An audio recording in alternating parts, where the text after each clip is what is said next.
জানালা দিয়ে রোদ আসছে। সকাল সকাল ঘুম ভেঙে যায়।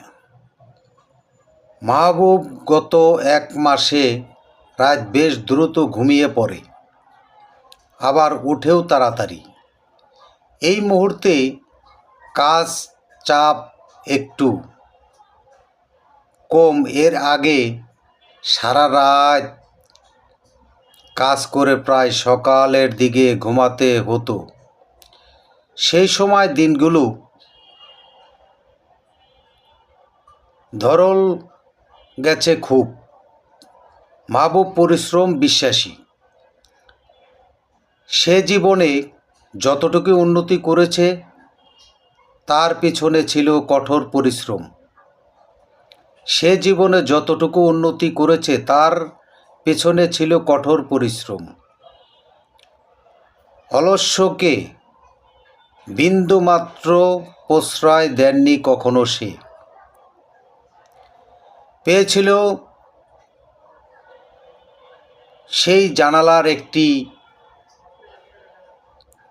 অদৃশ্যপয় একটি মেয়ে।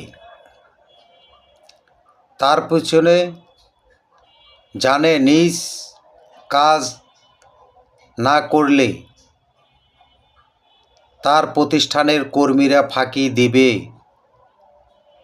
ফলে সবাইকে নিয়ে কাজে অভ্যাসটাই সে বেশ ভালোই গড়ে তুলছিল। আউটসোর্সিংয়ের কাজটাই অবশ্য রাতজাগা কাজ। বাংলাদেশ যখন রাত বিশ্বের অনেক জায়গায় নতুন দিন তাদের সঙ্গে কাজ করতে গেল, রাত জাগতে তো হবেই।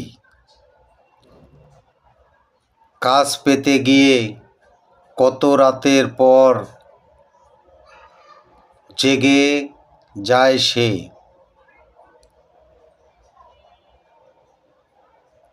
মাহবুবকে সেই সব দিনের কথা মনে পড়লে স্মৃতিকাতর হয়ে যায়। সে স্ত্রীরে কাকে মতো তখন চেয়ে থাকতে হতো কম্পিউটারের দিকে। যদি কোনো রায়ার মুখ তুলে তাকায়, যদি কেউ একটা কাজ দেয়, তবে এখন স্মার্টফোনের স্ক্রিনের তাকিয়ে অধ ঘুম ভাবটা